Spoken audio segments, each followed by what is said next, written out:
Hey, thanks for being a part of the conversation. Let's do some pod crashing. Episode number 247 is with Ramona Reed from the podcast Red Elvis. Hi, Arrow. Ramona, we got to talk. Your podcast, girl. You have to, the emotion that you put into it and the way that you share the story. Are you an actress? Because I really got into this to where it was like, my God, she's talking about this in real time. Oh my God, thank you. That is a great compliment, and I will take it. Now, you know what? No, I'm not an actress, but I'll tell you what. It's a lifelong passion project, and the opportunity to tell the story on these platforms. I feel so lucky, and I have so much gratitude to even be on, of course, being on your show, and it's and quite frankly, Errol, I'll be honest, I haven't gone through the death yet. And so this is actually, it's a therapy session for me. So that's why there's so much emotion, because I haven't really dealt with it yet. Oh, the way that you were describing, walking through Moscow and your father, you were standing, a little bit away from him and you were alone in that moment. I could hear it in your voice. I really felt like that you were about ready to cry.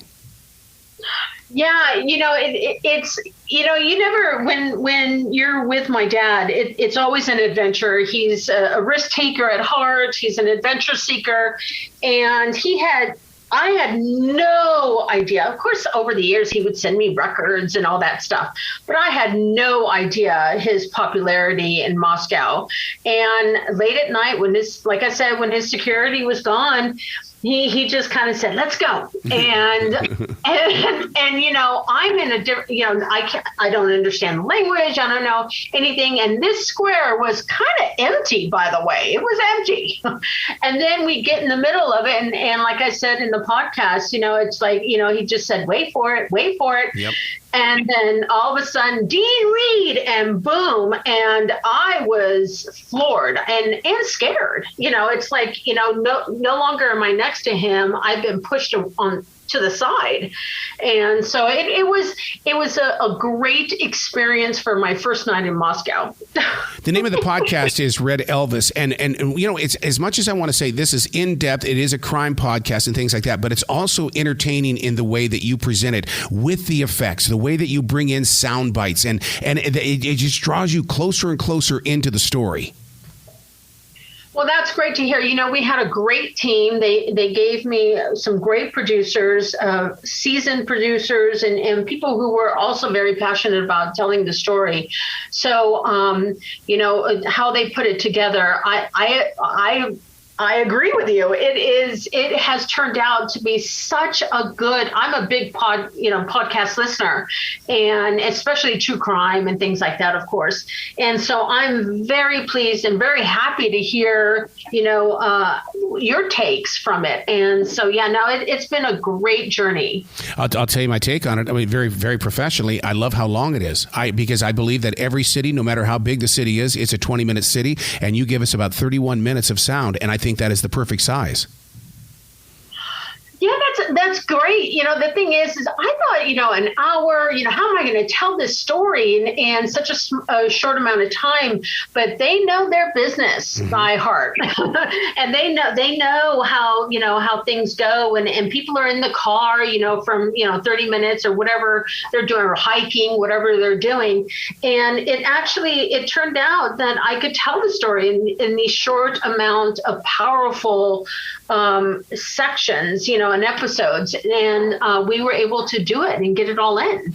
Your father was such a ray of light with his creative energy. How is it that he stepped into a dark country and became the Red Elvis? Well, it was really his love for humanitarian, he saw the poverty in South America in the 60s, and he was, his mentor had said, if things work out great for you, you have to use this platform to fame has only one value, and is for the cause of people and to better their lives. And so he would, for poverty and lack of education and medical and all that, he decided that's what he's going to do. He's going to take his platform and spotlight those areas and come to a place of, where universal health care could take care of everybody. So he would take the best of every government, put it in a bucket. I always say bucket. And that's what he talked about. And most of it was about socialism. Now, having said that, he did, he had problems with each government and with America, he loved the freedom of speech and that kind of thing. But how he ended up in East Berlin, quite frankly, was because he fell in love with his second wife. And he is one of those people that he doesn't just sit on the couch and say, this is how things should be done. He went to the front lines and he fought and put his life at risk at every turn. And so he thought the best thing I could do is to actually live in a socialist country and experience it for myself so that I can find out the truth, and that's what he did. And he stayed there for 15 years. And so I was going to say, do you think that because he was, such an activist and things like that, that's what got in the way? Because that's the thing about this podcast is that you take us along the way. It's like you give us like little Easter eggs that it's like, oh my God, now I know. I'm going to figure this out right now, because you drop little hints as we're moving through it. Yeah. And I'm glad that that's coming across. We did need to go back and kind of tell his amazing story and the roller coaster ride that he was on and the risks that he took and how he had access to all these leaders and they were just big fans of his, right? And so that's how he got access of his music and his records and his films. But at the end of the day, it's still a mysterious death. We don't know what happened to him. He was found in a lake, and we just don't know, between the police report and the autopsy and the Stasi files, it raises more questions than answers. And at the time I was 18 years old. I wasn't ready to dive into this. And so my mother, she kept notes, and my grandmother. And so now I've spent 2 years dedicating myself to look everything over, digitalize everything and see what the timeline is and talk to certain people and discover that, it's a little, there's, like I said, too many questions. It's a little too mysterious. There's too many red flags, and there's too many people who would benefit for him to not be there. And so that's what we're headed to. We're headed to investigating it. Well, you clearly state that this was not done by a professional, because if it had been the KGB or somebody like that, they would have professionally done the job. But there's a lot of mistakes in this. Yes. Yeah, the scenarios, there's a lot of scenarios going on. And honestly, it could have been, they wanted to just scare him. There's a lot of scare tactics happening throughout his life journey. And this could have been a scare tactic, and he was accidentally killed. He could, there's a lot of different things that we've come up with that could make sense. And then once we dive into it, we're going to, start to eliminate some of those scenarios. But it could have been a hit. It could have been accidental. It could have been a lot of different things, and we need to just dive into it. But at the end of the day, it is a humanitarian story. He fought for people. And when you ask anyone, Russian, German, or whatever, they just, oh my God, he represented us. They love him. They absolutely love him. And that's always warmed my heart and actually provided the power behind me to actually tell the story here in America. One of the things about your father's music, and because the first thing I did is I had to go and explore, because I've been in radio for 43 years. Why the heck have I not played a Dean Reed record and things like that? but because when I go back and I listen to his music, I'm going, well, I know why, because his music came with purpose. It came with a plan. It had emotion involved in it, where we were so candy coated here in the States. Yeah. He started with whatever Hollywood told him to sing at first, but then when he became such a superstar, and this is what happens today, right? I mean, to get on the radio stations and to get songs made, you first do what the studios tell you to do, and then once you drop that record, the next record you get to use, if you write those songs, you get to use your creativity and actually write the songs you really want to write about. And that's what he was doing. And through his travels and the people he would talk to and the experiences that he had, his songs would just become even more important and more just emotional. And that resonated with the fans, right? Because it was about them. Yep. He wrote about them. And that was something that in those countries, people weren't really doing, not on that level anyway, not on such a high level. Again, he was the Elvis in those countries, and that's the amount of stardom he had.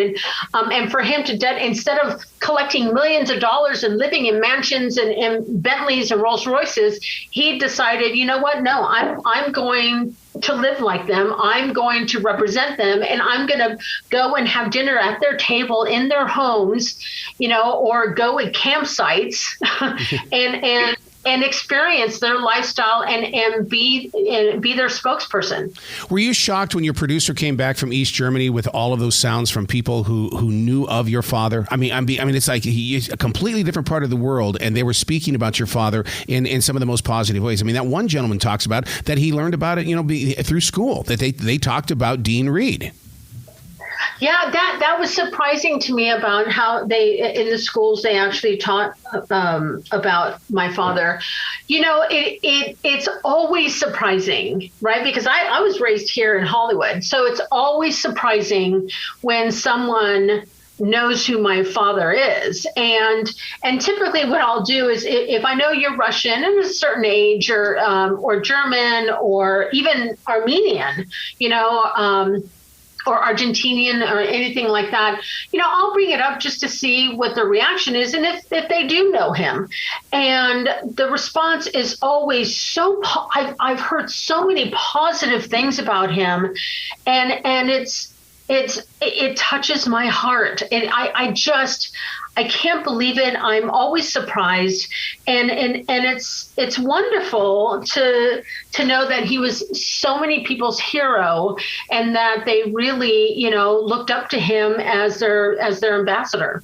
One of the most haunting parts of the story in the beginning, and listeners need to know that they need to bring a tissue with them, is that when you returned to Russia to the funeral, and they took your mother away, and you were left there alone, and you explained what it's like about that at least the last time I was here, my father was, just a few feet away and he could help me escape. I had no one. My God. I mean, we all have had those moments, and you really bring it to life in this.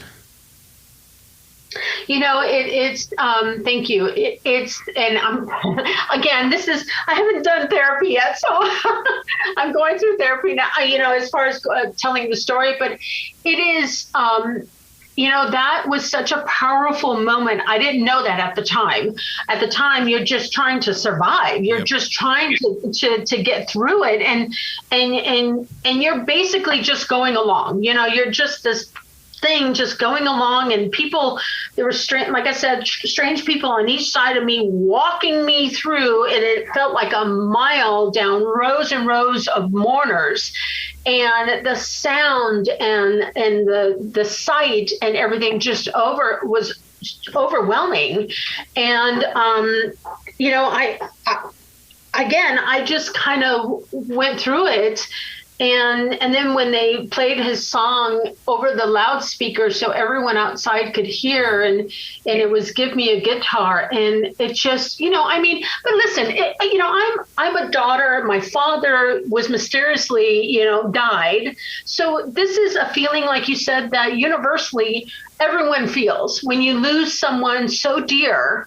You're just, you're in that moment, and you're trying to find something to get through it, and it's super emotional, and so and it just heightened with the amount of sound of mourners that the whole thing was just crazy. It just was amazing. What happens if your mother would not have saved all of the memorabilia that she did? I cannot imagine how your life would be today if you had not opened up that treasure chest. Yeah, I don't know about you, but when I turned 50, it was, and my mom passed. She was a valedictorian in college in Alabama, and she was a journalist, and she was, she was actually his manager in the 60s and his publicist. And you could always tell her pictures that she took, because she would have him look to the left or look up to the right, all these poses. But she wrote notes on absolutely everything. And also she was, a frustrated writer. So she wrote scripts and she wrote timelines, and she tried to get me throughout those years, from the end of the 80s until, the 2000s. She tried to get me involved, and I wanted to live my life, and I got married and all that kind of stuff. I wasn't ready. And so then when she passed, I thought, I need to look at my life a little bit and see what I want to do and what's left to do. And suddenly, she was the matriarch. She handed the baton to me, and I decided, it's my responsibility to take this baton, learn about it.